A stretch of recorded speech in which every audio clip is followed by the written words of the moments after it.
നമസ്കാരം, ന്യൂസ് സ്കാനിലേക്ക് ഏവർക്കും സ്വാഗതം. ആസന്നമായിരിക്കുന്ന അമേരിക്കൻ പ്രസിഡന്റ് തെരഞ്ഞെടുപ്പിൽ റിപ്പബ്ലിക്കൻ സ്ഥാനാർത്ഥിയായ ഡൊണാൾഡ് ട്രംപ് ശക്തമായ മുന്നേറ്റം തുടരുകയാണെന്നാണ് അമേരിക്കയിൽ നിന്നും പുറത്തുവരുന്ന വാർത്തകൾ വ്യക്തമാക്കുന്നത്. കഴിഞ്ഞ മാസം പെൻസിൽവാനിയയിലെ ബട്ട്ലറിൽ ഉണ്ടായ വധശ്രമത്തിന് ശേഷം അദ്ദേഹം നടത്തിയ ഒട്ടഡോർ റാലിയിൽ കനത്ത സുരക്ഷയായിരുന്നു ഒരുക്കിയിരുന്നത്. അദ്ദേഹത്തിന്റെ പ്രസംഗത്തിനായി ബുള്ളറ്റ് പ്രൂഫ് സുരക്ഷാ സംവിധാനങ്ങളടക്കം ക്രമീകരിച്ചിരുന്നു. ജോ ബൈഡൻ അമേരിക്കൻ പ്രസിഡന്റ് ആയതിനു ശേഷമുള്ള അമേരിക്കയുടെ വർത്തമാനകാല സ്ഥിതിഗതികളെ കൃത്യമായി അവതരിപ്പിച്ച ട്രംപിനെ പ്രതിരോധിക്കാൻ ജോ ബൈഡന് കഴിയാതെ പോയത് ലോകം മുഴുവൻ കണ്ടതാണ്. ആശയപരമായി ഒരു രീതിയിലും ട്രംപിനെ പ്രതിരോധിക്കാൻ കഴിയില്ലെന്നും ട്രംപിന്റെ വിജയം സുനിശ്ചിതമാണെന്നും തിരിച്ചറിഞ്ഞ രാജ്യദ്രോഹികളായ പ്രതിയോഗികൾ അദ്ദേഹത്തെ കൊന്നുകളയുവാനായി ഇറങ്ങിത്തിരിക്കുകയായിരുന്നു. ഇതുമായി ബന്ധമുണ്ടെന്ന് കരുതുന്ന ഒരു പാകിസ്ഥാൻ പൗരനെ പിന്നീട് അറസ്റ്റ് ചെയ്യുകയും ചെയ്തിരുന്നു. എന്നാൽ എല്ലാ ദുഷ്ടശക്തികളുടെയും കണക്കുകൂട്ടലുകൾ തെറ്റിച്ചുകൊണ്ട് ട്രംപിന്റെ ദൈവം അദ്ദേഹത്തെ അത്ഭുതകരമായി രക്ഷിക്കുകയായിരുന്നു. നിലവിൽ ബൈഡൻ മാറി കമലാ ഹാരിസ് എത്തിയെങ്കിലും ട്രംപ് തന്നെയാണ് മുന്നിൽ എന്നുള്ള വാർത്തകളാണ് പുറത്തുവരുന്നത്. എന്നാൽ ട്രംപ് പിന്നിലാണെന്ന് വരുത്തി തീർക്കാൻ സർവേകളിൽ കമലാ ഹാരിസിന് മുൻതൂക്കം നൽകി മാധ്യമങ്ങൾ വാർത്തകൾ പടച്ചു വിടുന്നുണ്ട് എന്നുള്ളതും ഒരു യാഥാർത്ഥ്യം തന്നെയാണ്. ഇതിനിടയിലാണ് എക്സ്, ട്വിറ്റർ തുടങ്ങിയ സോഷ്യൽ മീഡിയ പ്ലാറ്റ്ഫോമുകളുടെ ഉടമയും ലോകത്തിലെ ഏറ്റവും പ്രമുഖരായ ബിസിനസ്സുകാരിൽ ഒരാളുമായ എലോൺ മസ്ക് ട്രംപുമായി എക്സ് പ്ലാറ്റ്ഫോമിൽ നടത്തിയ അഭിമുഖം വൻ തരംഗമായി മാറിയത്. പാരീസ് ഒളിമ്പിക്സിൽ സെക്കുലറിസത്തിന്റെ പേര് പറഞ്ഞ് ക്രൈസ്തവ മൂല്യങ്ങളെ ചവിട്ടി മെതിച്ചപ്പോൾ അതിനെതിരെ ശബ്ദമുയർത്തിയതിൽ പ്രധാനിയായ എലോൺ മസ്ക് കൂടി എത്തിയതോടെ അമേരിക്കയിലടക്കം ലോകവ്യാപകമായി ഏറെ ജനസ്വാധീനമുള്ള സാമൂഹ്യ മാധ്യമങ്ങളുടെ ശക്തമായ പിന്തുണ കൂടി ഇപ്പോൾ ട്രംപിന് ലഭിച്ചിരിക്കുകയാണ്. തനിക്ക് വധശ്രമം ഉണ്ടായ പെൻസിൽവാനിയയിലെ ബട്ട്ലറിൽ അടുത്ത മാസം മറ്റൊരു പ്രചാരണ പരിപാടിക്കായി താൻ എത്തുമെന്നും തനിക്കെതിരായി നടക്കുന്ന എല്ലാ കരുനീക്കങ്ങളെയും തകർത്ത് തരിപ്പണമാക്കി ശക്തമായ പ്രചാരണ പരിപാടികളുമായി മുന്നോട്ട് പോകുമെന്നുമാണ് ട്രംപ് വ്യക്തമാക്കിയിരിക്കുന്നത്. തന്റെ ശക്തമായ ക്രൈസ്തവ വിശ്വാസത്തെ ഉയർത്തിക്കാട്ടിക്കൊണ്ട് ട്രംപ് പറഞ്ഞത് അന്നും ഇന്നും എന്നും താൻ അടിയുറച്ച ക്രൈസ്തവ വിശ്വാസിയാണ് എന്നും തലനാരിഴയ്ക്ക് തന്നെ വിട്ടകന്നു പോയ മരണം വലിയ അത്ഭുതമാണെന്നും നമ്മുടെ ഇടയിലുള്ള അവിശ്വാസികളായ മനുഷ്യരടക്കം ഇപ്പോൾ തന്റെ ജീവിതത്തിലുണ്ടായ ഈ അത്ഭുതത്തെക്കുറിച്ച് ചിന്തിക്കാനും പറയാനും തുടങ്ങിയിരിക്കുന്നു എന്നുമാണ്. Biden actually did something that was impossible. Both sides hate him, both sides. Yeah. That was a hard thing to do, unification. Yeah, no. I mean, if we could just record that conversation and post it, it would have been excellent. And I hope we can have something like that today. Well, I think we will. I'm pretty sure we will. And congratulations, because I see you broke every record in the book with so many millions of people, and it's an honor. America ഇന്ന് അഭിമുഖീകരിച്ചുകൊണ്ടിരിക്കുന്ന ഏറ്റവും വലിയ പ്രതിസന്ധികളിൽ ഒന്നാണ് അനധികൃത കുടിയേറ്റം. കുടിയേറ്റത്തെ അതിശക്തമായി എതിർക്കുന്ന Trump അതേക്കുറിച്ച് പറഞ്ഞത് യാഥാസ്ഥിതിക അമേരിക്കൻ പൗരന്മാർ കേൾക്കാൻ വളരെ കൊതിച്ച ഒരു കാര്യമായിരുന്നു. US മെക്സിക്കോ അതിർത്തിയിലെ അനധികൃത കുടിയേറ്റം വലിയ വെല്ലുവിളികളാണ് ഉയർത്തുന്നത് എന്നും നടപടികൾ പുരോഗമിക്കുന്നതിനനുസരിച്ച് ഈ രാജ്യത്തിന്റെ ചരിത്രത്തിലെ തന്നെ ഏറ്റവും വലിയ നാടുകടത്തലിനായിരിക്കും ഇനി രാജ്യം സാക്ഷ്യം വഹിക്കാൻ പോകുന്നത് എന്നുമായിരുന്നു അദ്ദേഹം പറഞ്ഞത്. ഇതല്ലാതെ നമുക്ക് മുന്നിൽ മറ്റ് വഴികളില്ല എന്ന് അദ്ദേഹം തീർത്ത് പറഞ്ഞത് രാജ്യസ്നേഹികളായ അമേരിക്കക്കാരെയെല്ലാം ഒരുപോലെ ആവേശം കൊള്ളിച്ചിരിക്കുകയാണ്. അനധികൃത കുടിയേറ്റത്തിലൂടെയുള്ള അധിനിവേശ ശക്തികളുടെ കടന്നുകയറ്റം നിമിത്തം ദുരിതമനുഭവിക്കുന്ന ബ്രിട്ടനിലെ ജനങ്ങളുടെ സ്ഥിതിഗതികളെ കുറിച്ച് വളരെ നന്നായി അറിയാവുന്ന അമേരിക്കൻ ജനത ശക്തമായ പിന്തുണയാണ് ഈ കാര്യത്തിൽ ട്രംപിന് നൽകിയിരിക്കുന്നത്. കുടിയേറ്റക്കാർക്കെതിരെ മൃദു സമീപനം സ്വീകരിക്കുന്ന ഡെമോക്രാറ്റിക് പാർട്ടി നേതാക്കളായ പ്രസിഡന്റ് ജോ ബൈഡനെയും വൈസ് പ്രസിഡന്റ് കമലാ ഹാരിസിനെയും ഇക്കാര്യത്തിൽ അദ്ദേഹം നിശിതമായി വിമർശിക്കുകയും ചെയ്തു. ട്രംപ് ഉയർത്തിപ്പിടിക്കുന്ന ക്രൈസ്തവ വിശ്വാസത്തെയും ദേശീയതയും ശക്തമായി പിന്തുണയ്ക്കുന്ന എലോൺ മസ്കിനെ ക്യാബിനറ്റിൽ ഉൾപ്പെടുത്തുമെന്നും ഇപ്പോൾ ട്രംപ് വ്യക്തമാക്കിയിരിക്കുകയാണ്. ട്രംപിനൊപ്പം നിന്ന് അമേരിക്കയെ സേവിക്കാൻ താൻ തയ്യാറാണെന്ന് ശക്തമായി തന്നെ എലോൺ മസ്കും പ്രതികരിച്ചിരിക്കുന്നു. ക്രിസ്തീയ കാഴ്ചപ്പാടുകളെ ശക്തമായി പിന്തുണയ്ക്കുന്ന ഈ കാലഘട്ടത്തെ ഏറ്റവും ശക്തമായി സ്വാധീനിക്കുന്ന സമൂഹ മാധ്യമങ്ങളുടെ പിന്തുണയുള്ള സമാന മനസ്കരായ രണ്ടുപേർ ഒന്നുചേരുമ്പോൾ ക്രൈസ്തവ വിശ്വാസത്തിൽ ഊന്നി മാത്രം അമേരിക്ക മുന്നോട്ട് പോകും എന്നുള്ളത് അങ്ങേയറ്റം ആശാവഹമായ കാര്യമാണ്. തിന്മയുടെ പ്രചാരകരായ അധിനിവേശ ശക്തികൾക്കെതിരെയുള്ള ഈ കൂട്ടുകെട്ടിലേക്ക് അമേരിക്കൻ ജനത ആവേശത്തോടെയാണ് നോക്കുന്നത്. ഏതായാലും ഒരു കാര്യം ഉറപ്പാണ്, ട്രംപ് ജയിച്ചാൽ അമേരിക്ക കാണാൻ പോകുന്നത് ലോകത്തിലെ ഏറ്റവും വലിയ നാടുകടത്തലിന് ആയിരിക്കും. നാട് കടത്തുമെന്ന് ട്രംപ് പറഞ്ഞാൽ നാട് കടത്തിയിരിക്കും. അത് എല്ലാവർക്കും അറിയാവുന്നതുമാണ്. പ്രമുഖ നടൻ പ്രതിസ്ഥാനത്ത് വന്ന ബലാത്സംഗ കേസോടെയാണ് മൂല്യാധിഷ്ഠിതവും കലാമേന്മയുള്ളതുമായ സൃഷ്ടികൾ നടക്കുന്ന മലയാള സിനിമയിലെ താര റാണിമാരിൽ പലരും ആൺകോയ്മയ്ക്കെതിരെ രംഗത്ത് വന്നത്. അവരുടെ പരിശ്രമത്തിന്റെ ഫലമായിട്ടാണ് കേരള ഹൈക്കോടതി മുൻ ജസ്റ്റിസ് കെ ഹേമ, നടി ശാരദ, മുൻ government principal secretary KB Vatsalakumari എന്നിവരുടെ നേതൃത്വത്തിൽ മലയാള സിനിമയിൽ പ്രവർത്തിക്കുന്ന സ്ത്രീകൾ അനുഭവിക്കുന്ന പ്രതിസന്ധികളിലേക്ക് വെളിച്ചം വീശുന്ന പര്യവേഷണങ്ങൾ നടന്നത്. നിഗൂഢതകൾ ഒളിച്ചിരിക്കുന്നുവെന്ന് സൂചന കിട്ടിയിടത്തൊക്കെ അന്വേഷണങ്ങൾ നടത്തി. അതിനുശേഷം ശക്തവും വ്യക്തവുമായ നിരവധി തെളിവുകളോടെ വേട്ടക്കാരുടെ എല്ലാം പേരുകൾ കൃത്യമായി അക്കമിട്ട് എഴുതി ചേർത്തുകൊണ്ട് അവർ ഹേമ കമ്മീഷൻ റിപ്പോർട്ട് എന്ന പേരിൽ വിശ്രുതി നേടിയ ആ റിപ്പോർട്ട് 2019 സർക്കാരിന് സമർപ്പിക്കുകയും ചെയ്തു. കഴിഞ്ഞ 5 വർഷത്തോളം പിണറായി സർക്കാർ ഒരു കുന്തവും ചെയ്യാതെ ആ റിപ്പോർട്ടിന് മുകളിൽ അടയിരുന്നു. ഇതേ തുടർന്ന് ആ റിപ്പോർട്ട് കാണണമെന്ന് ആവശ്യപ്പെട്ടുകൊണ്ട് 8ഓളം പൊതുപ്രവർത്തകർ മുന്നോട്ട് വന്നു. അതേസമയം നടി രഞ്ജിനിയും സജിമോൻ പാറയിൽ എന്ന നിർമ്മാതാവും റിപ്പോർട്ട് പുറത്ത് വിടരുത് എന്ന അപേക്ഷയുമായി കോടതിയെ സമീപിക്കുകയും ചെയ്തു. എന്നാൽ നടിയെയും നിർമ്മാതാവിനെയും നിരാശപ്പെടുത്തിക്കൊണ്ട് റിപ്പോർട്ടിന്റെ ഭാഗികമായ പകർപ്പ് പുറത്തുവിടാൻ സർക്കാർ നിർബന്ധിതർ ആവുകയായിരുന്നു. മലയാള സിനിമാ ലോകത്തെ ഭൂരിപക്ഷത്തെയും സമ്മർദ്ദ ഗർത്തത്തിലേക്ക് ആഴ്ത്തിവിട്ടുകൊണ്ട് ഇതാ ഇപ്പോൾ ആ റിപ്പോർട്ട് പുകഞ്ഞ് കത്തിക്കൊണ്ടിരിക്കുകയാണ്.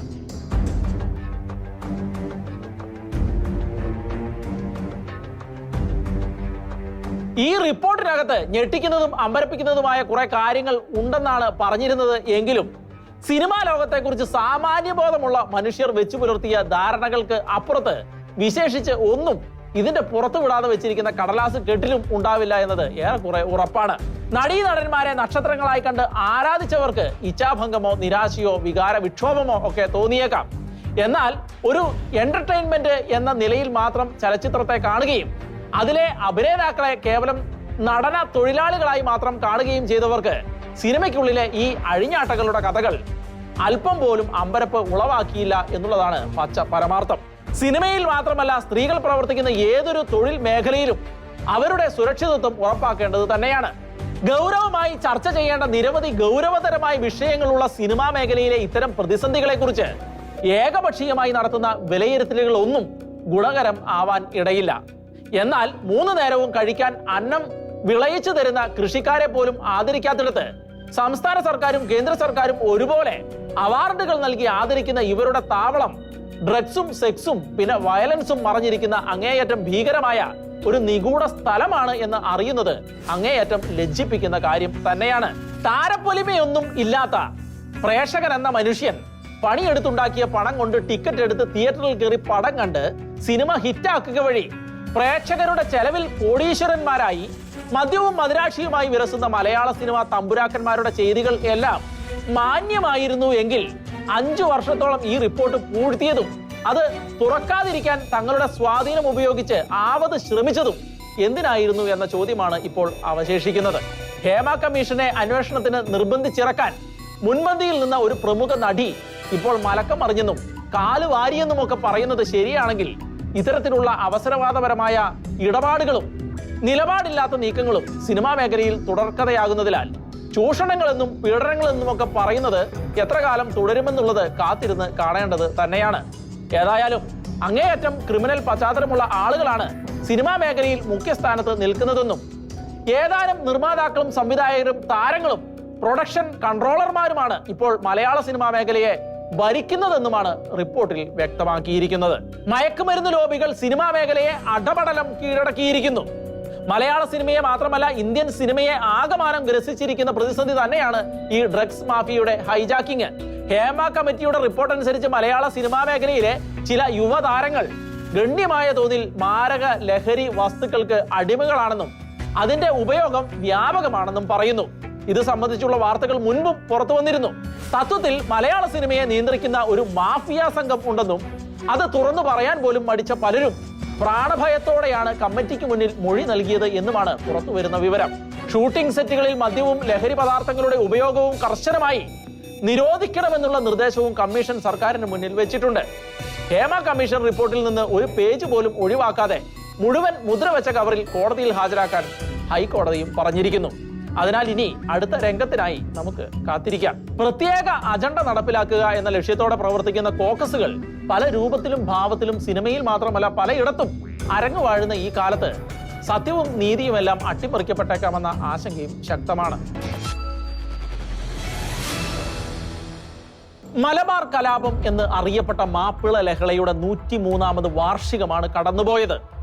ആസൂത്രിതവും മതപരവുമായിരുന്ന കലാപത്തിന്റെ വാർഷിക കണക്ക് എടുക്കുമ്പോൾ യാഥാർത്ഥ്യങ്ങളൊക്കെ കീഴ്മേൽ മറിയുന്ന കാഴ്ചകളാണ് കണ്ടുകൊണ്ടിരിക്കുന്നത്. യഥാർത്ഥ ഇരകൾ കലാപകാരികളായും യഥാർത്ഥ വേട്ടക്കാർ ഇരകളായും രൂപാന്തരം പ്രാപിക്കുന്നു. മതപരമായ മാനങ്ങളുള്ള കലാപം കർഷക സമരമായും സ്വാതന്ത്ര്യ സമരമായും ഒക്കെ മാറുകയും ചെയ്യുന്നു. മലബാറിലെ മുസ്ലിമുകൾ തുർക്കിയിലെ ഖലീഫയ്ക്ക് വേണ്ടി ബ്രിട്ടീഷുകാർക്കെതിരെ നടത്തിയ ഖിലാഫത്ത് പ്രക്ഷോഭങ്ങളാണ് മലബാർ കലാപമായി രൂപാന്തരീകരിക്കപ്പെട്ടത് എന്നുള്ളതാണ് ചരിത്രം. വാസ്തവത്തിൽ ഖിലാഫത്ത് പ്രസ്ഥാനത്തിന്റെ കേന്ദ്രം 14ാം നൂറ്റാണ്ട് മുതൽ 20ാം നൂറ്റാണ്ട് വരെ നിലനിന്ന ഓട്ടോമൻ സാമ്രാജ്യത്തിന്റെ തലസ്ഥാനമായിരുന്ന തുർക്കിയായിരുന്നു. ഇന്നത്തെ Arabia, Jordan, Syria, Lebanon, Palestine ഒക്കെ അടങ്ങിയ ഇസ്ലാമിക സാമ്രാജ്യത്തിന്റെ ഭരണാധികാരിയും മതമേധാവിയും ഖലീഫ തന്നെയായിരുന്നു. ഒന്നാം ലോക മഹായുദ്ധത്തിൽ ജർമ്മനിക്കൊപ്പം നിന്ന് പരാജയപ്പെട്ട തുർക്കിയെ വിഭജിക്കുകയും ഖലീഫ പദവി അവസാനിപ്പിക്കുകയും ചെയ്ത ബ്രിട്ടനെതിരെ ആ പദവി പുനഃസ്ഥാപിക്കണമെന്നാവശ്യപ്പെട്ട് തുർക്കിയിൽ നിന്ന് ആരംഭിച്ചതാണ് ഖിലാഫത്ത് പ്രസ്ഥാനം. അക്കാലത്ത് ഇന്ത്യയെ ഭരിച്ചുകൊണ്ടിരുന്ന ബ്രിട്ടീഷുകാർക്കെതിരെ മലബാറിൽ ആരംഭിച്ച കലാപം ചിലരുടെ രാഷ്ട്രീയ കൗശല ബുദ്ധിയുടെ ഭാഗമായി സ്വാതന്ത്ര്യ സമരമായി ചിത്രീകരിക്കപ്പെടുകയായിരുന്നു എന്നുള്ളതാണ് വാസ്തവം. പിന്നീട് 1973 ആയപ്പോഴേക്കും ആ കലാപകാരികൾക്ക് സ്വാതന്ത്ര്യ സമര പെൻഷൻ വരെ കൊടുക്കാൻ ഇവിടുത്തെ ഇടത് വലത് കക്ഷികൾ മത്സരിക്കുകയായിരുന്നു. ബ്രിട്ടീഷ് സർക്കാരിനെതിരെ നടത്തിയ പ്രക്ഷോഭങ്ങൾ മെല്ലെ മലബാറിലെ ഹിന്ദുക്കൾക്ക് നേർക്ക് തിരിയുകയായിരുന്നു. കടുത്ത പീഡനങ്ങളും ദുരന്തങ്ങളുമാണ് കലാപകാരികൾ ഇവിടെ നടത്തിയത്. അതിഭയങ്കരമായ കൊലപാതകങ്ങൾ, ബലം പ്രയോഗിച്ചുള്ള മതപരിവർത്തനം, ക്ഷേത്ര കവർച്ചകൾ, ഗർഭിണികളായ സ്ത്രീകളെ ക്രൂരമായി കൊല്ലുക തുടങ്ങി സ്ത്രീകൾക്ക് നേരെ ഹീനമായ പെരുമാറ്റം, കൊള്ളിവെപ്പ് എന്ന് വേണ്ട മൃഗീയവും അനിയന്ത്രിതവുമായ എല്ലാ കാട്ടാളത്തരങ്ങളും ദുഷ്കൃത്യങ്ങളും ഹൈന്ദവ സമൂഹത്തിന്മേൽ കലാപകാരികൾ നടപ്പിലാക്കി എന്നുള്ളതാണ് ചരിത്രം. നിയമവാഴ്ച പുനഃസ്ഥാപിക്കാൻ പട്ടാളം എത്തിച്ചേരുന്നത് വരെ ഇത് തുടരുകയും ചെയ്തു. പാകിസ്ഥാനിലെ ക്രൈസ്തവ സമൂഹം അതീവ ഗുരുതരമായ പ്രതിസന്ധികളിലൂടെയും പീഡനങ്ങളിലൂടെയും കടന്നു പോകുന്നു എന്നുള്ള വാർത്തകൾ അങ്ങേയറ്റം വേദന ഉളവാക്കുന്നതാണ്.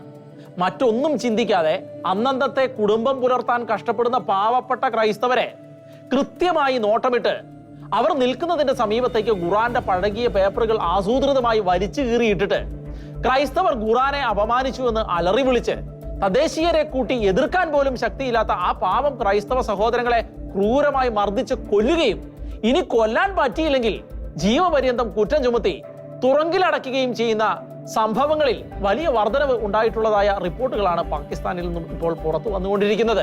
അടുത്തയിടയ്ക്കാണ് തന്റെ ടാക്സിയുടെ അടുത്ത് ഇത്തരത്തിൽ അറബി എഴുതിയിരുന്ന പേപ്പർ കിടന്നുവെന്ന് ആരോപിച്ച് ടെന്നീസ് ആൽബർട്ട് എന്ന കത്തോലിക്ക യുവാവിനെ പാകിസ്ഥാനിൽ ക്രൂരമായി തല്ലിച്ചതച്ച് തടവിലാക്കിയത്.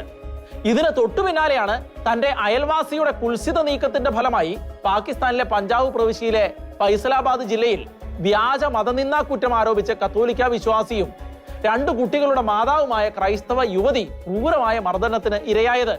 ഈ സഹോദരി തന്റെ അയൽവാസിയായ ഹൈന്ദവർക്ക് നൽകിയ ചാക്കിന്റെ ഉള്ളിൽ ഖുറാന്റെ മലിനമായ പേജുകൾ ഉണ്ടായിരുന്നുവെന്ന് ആരോപിച്ചാണ് പാകിസ്ഥാനിലെ മതഭ്രാന്തന്മാർ അവരെ ക്രൂരമായി മർദ്ദിച്ചത്. പോലീസ് എത്തിയില്ലായിരുന്നുവെങ്കിൽ ആ സഹോദരിയുടെ ക്രൂരമായ മരണത്തിലേക്ക് ഇത് എത്തിക്കുമായിരുന്നു.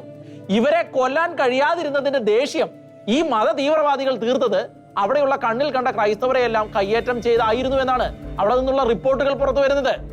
ഇത്തരത്തിൽ വ്യാജ മതനിന്ദയും ബലാത്സംഗങ്ങളും ക്രൂര പീഡനങ്ങളും മൂലം പാകിസ്ഥാനിലെ ക്രൈസ്തവ ന്യൂനപക്ഷങ്ങൾ സമാനതകളില്ലാത്ത വിധത്തിൽ കടുത്ത പ്രതിസന്ധികളിലൂടെയാണ് കടന്നുപോയിക്കൊണ്ടിരിക്കുന്നത്. അവിടെ ഉണ്ടായ മറ്റൊരു സംഭവത്തിൽ ഭിന്നശേഷിക്കാരിയായ ക്രിസ്ത്യൻ യുവതിയെ പാകിസ്ഥാനിൽ തട്ടിക്കൊണ്ടുപോയി ക്രൂരമായി ബലാത്സംഗം ചെയ്ത് പീഡിപ്പിച്ച ശേഷം വേശ്യാലയത്തിന് വിൽക്കുകയും താമസിക്കാതെ ആ പെൺകുട്ടി മരണപ്പെടുകയും ചെയ്തു എന്നുള്ളതാണ് മറ്റൊരു സംഭവം. ഈ കേസിൽ പെടാതിരിക്കാൻ ഇതേ അക്രമികൾ ആ പെൺകുട്ടിയുടെ കുടുംബത്തെ നിരന്തരമായി ഭീഷണിപ്പെടുത്തിയത് വലിയ പ്രക്ഷോഭത്തിന് വഴിതെളിച്ച സംഭവമായിരുന്നു. ഇതുകൂടാതെ ഇസ്ലാമാബാദിലെ ബഹിറ ടൗണിൽ താമസിച്ചിരുന്ന അലീന എന്ന ക്രിസ്ത്യാനി പെൺകുട്ടിയെ മുഹമ്മദ് റിസ്വാൻ എന്നയാളും മറ്റ് 3 പേരും ചേർന്ന് തോക്ക് ചൂണ്ടി തട്ടിക്കൊണ്ട് സർഗോദ ജില്ലയിലേക്ക് കൊണ്ടുപോയി ബലാത്കാരത്തിന് ഇരയാക്കി വിവാഹം കഴിച്ച സംഭവം ലോകവ്യാപകമായി പോലും വളരെ ഗൗരവത്തോടെ ചർച്ച ചെയ്ത സംഭവമായിരുന്നു. ഇതേ തുടർന്ന് ക്രൈസ്തവരടക്കമുള്ള ന്യൂനപക്ഷ സമൂഹങ്ങളെ സംരക്ഷിക്കാനുള്ള അന്താരാഷ്ട്ര ബാധ്യതകൾ ഉയർത്തിപ്പിടിക്കാനും നിയമങ്ങൾ നടപ്പിലാക്കാനും UN പാകിസ്ഥാനോട് ആവശ്യപ്പെടുകയും ചെയ്തു. സാമ്പത്തികമായി തകർന്ന പാകിസ്ഥാൻ ലോകരാജ്യങ്ങൾക്ക് മുന്നിൽ പിച്ചച്ചട്ടിയുമായി നടക്കുന്ന അതേ സമയത്ത് തന്നെയാണ് അവിടുള്ള ന്യൂനപക്ഷങ്ങൾക്കെതിരെ ഇതുപോലുള്ള അതിക്രമങ്ങൾ ഉണ്ടാകുന്നു എന്നത് ഓർക്കണം. ക്രൈസ്തവ ന്യൂനപക്ഷങ്ങൾക്ക് ഒരു തരത്തിലും മുന്നോട്ട് ജീവിച്ചു പോകാൻ കഴിയാത്ത സാഹചര്യമാണ് ഇപ്പോൾ പാകിസ്ഥാനിൽ ഉളവായിരിക്കുന്നത് എന്നുള്ളതാണ് ഏറ്റവും ദുഃഖകരമായ വസ്തുത. ഓർക്കുക, ഈ വിഷയത്തിൽ ഇവർക്ക് ഏറ്റവും ആവശ്യം ആഗോള ക്രൈസ്തവ സമൂഹത്തിന്റെ പ്രാർത്ഥനയും പിന്തുണകളും തന്നെയാണ്. ലോകത്തിന്റെ മുന്നിൽ മഹത്തായ സാംസ്കാരിക പ്രൗഢികളും പ്രബുദ്ധതയും ഒക്കെ ഉയർത്തിപ്പിടിച്ച നമ്മുടെ രാജ്യം ഭൂമിയോളം തലകുനിക്കേണ്ട അവസ്ഥയിലേക്ക് വീണ്ടും കൂപ്പുകുത്തി വീണിരിക്കുകയാണ്. അത്രയും അപമാനകരമായ സംഭവമായിരുന്നു കൊൽക്കത്ത RG കർ മെഡിക്കൽ കോളേജിലെ അവസാന വർഷ PG വിദ്യാർത്ഥിനിയായ ഡോക്ടർ ബലാത്സംഗത്തിനിരയായി ക്രൂരമായി കൊല ചെയ്യപ്പെട്ടത്. തലയിലും മുഖത്തും കഴുത്തിലും കയ്യിലും ജനനേന്ദ്രിയത്തിലുമായി 14 മുറിവുകൾ ഏൽപ്പിച്ചതിന് ശേഷമാണ് ആ പെൺകുട്ടിയെ കഴുത്ത് ഞെരിച്ച് ശ്വാസം മുട്ടിച്ച് കൊന്നത് എന്നുള്ളത് സംസ്കാര സമ്പന്നമെന്ന് പുകഴ്ത്തുന്ന ഈ നാടിന്റെ ശീലായ്മകൾ ചികിത്സിച്ച് ഭേദപ്പെടുത്താൻ സമർപ്പിച്ച് ഇറങ്ങിയ ആ യുവതിയുടെ എല്ലാ സ്വപ്നങ്ങളും ചുട്ടു ചാമ്പലാക്കി എന്നുള്ളതിനും അപ്പുറത്ത് മൃഗീയം എന്ന് മാത്രമേ നമുക്ക് പറഞ്ഞു വയ്ക്കാൻ കഴിയുകയുള്ളൂ. അങ്ങേയറ്റം ദാരുണമായ ഒരു മരണമായിരുന്നു അത്. ഒരു വീടിന്റെയും നാടിന്റെയും പ്രതീക്ഷകളെ നിർദാക്ഷിണ്യം ഇല്ലാതാക്കിയ ഒടുങ്ങാത്ത ആസക്തികളുടെ വിഷബീജവും പേറി നടക്കുന്ന ആ നരാധമന്മാരെ മാതൃകാപരമായി ശിക്ഷിക്കുക തന്നെയാണ് ഈ കാര്യത്തിൽ വേണ്ടത്. പെൺകുട്ടികളെ കാണുമ്പോൾ അധമ വികാരത്തിന് അടിപ്പെടുന്ന ഇത്തരം ഇരുകാലി മൃഗങ്ങൾക്ക് ഇനി ഒരിക്കലും ഇതുപോലൊന്നും ചെയ്യാൻ തോന്നാത്ത തരത്തിൽ ഭയവും പേടിയും ഉളവാക്കുന്ന തരം ശിക്ഷ തന്നെയാണ് ഇവർക്ക് നൽകേണ്ടത് എന്നുള്ളതാണ് ഏറ്റവും പ്രധാനപ്പെട്ട കാര്യം. ക്രിസ്ത്യൻ ബ്രോഡ്കാസ്റ്റിംഗിന്റെ റിപ്പോർട്ട് അനുസരിച്ച് ശരീഅത്ത് ഭരണം നിലനിൽക്കുന്ന ഇറാനിൽ ഇപ്പോൾ ആയിരക്കണക്കിന് മുസ്ലിമുകൾ ഇസ്ലാം മതം ഉപേക്ഷിച്ച് ക്രിസ്തു മതത്തിലേക്ക് പരിവർത്തനം ചെയ്യുന്നു എന്ന വാർത്ത ഈ ആഴ്ചയിലെ ഏറ്റവും പ്രധാനപ്പെട്ട വാർത്തകളിൽ ഒന്ന് തന്നെയായിരുന്നു. ആയത്തുള്ള ഖൊമേനി എന്ന ഇസ്ലാമിക മത തീവ്ര ചിന്തകനായ വ്യക്തിയുടെ ഭരണത്തിൽ ഇറാനിലെ ജനങ്ങൾ തീർത്തും അസംതൃപ്തരാണെന്ന യാഥാർത്ഥ്യമാണ് ഇവിടെ അടിവരയിടപ്പെടുന്നത്. ക്രൈസ്തവ വിശ്വാസികളുടെ അവകാശത്തിന് വേണ്ടി പ്രവർത്തിക്കുന്ന ദി വോയിസ് ഓഫ് മാർട്ടിയ എന്ന സംഘടനയുടെ പ്രതിനിധി ടോട്ട് നെറ്റിൽട്ടൺ ആണ് ഈ വിവരം പുറത്തുവിട്ടത്. പുറമേ കാണുന്നത് പോലെ ഒന്നുമല്ല ഇറാന്റെ ആന്തരിക സ്ഥിതിഗതികൾ. മയക്കുമരുന്ന് ഉപയോഗം, ദാരിദ്ര്യം, അഴിമതി എന്നിവയിലൂടെ കടുത്ത അരക്ഷിതാവസ്ഥകളുടെ കേളീരംഗമായി മാറിയ ഇറാനിൽ സ്ഥിതിഗതികൾ കൈവിട്ടു പോകുമെന്നറിഞ്ഞപ്പോൾ എതിർ ശബ്ദങ്ങളെ ഇല്ലായ്മ ചെയ്യുന്ന വിധത്തിൽ ശക്തമായ നടപടികളുമായി അധികാരികൾ രംഗത്ത് വന്നിരിക്കുകയാണെന്നാണ് പുറത്തു വരുന്ന വാർത്തകൾ. തദനുസൃതമായി ക്രൈസ്തവ കൂട്ടായ്മകൾ നടക്കുന്ന വീടുകൾ പോലീസ് റെയ്ഡ് ചെയ്യുകയും അവിടെയുള്ളവരെ അറസ്റ്റ് ചെയ്യുകയും ചെയ്തുകൊണ്ടിരിക്കുകയുമാണ്. ഏതായാലും സ്നേഹം കൊണ്ട് ലോകത്തെ കീഴടക്കിയ യേശുക്രിസ്തുവിന്റെ ആശയങ്ങൾ ഇന്നല്ലെങ്കിൽ നാളെ ഏത് എതിർപ്പിന്റെ നടുവിലും എവിടെയും കയറി കത്തുമെന്നതിന് വ്യക്തമായ ഉദാഹരണമായി മാറുകയാണ് ഇറാനിൽ ഇപ്പോൾ സംഭവിച്ചുകൊണ്ടിരിക്കുന്ന കാര്യങ്ങൾ. ന്യൂസ് കാൻ സമാപിക്കുന്നു. ഇനി അടുത്ത ആഴ്ച.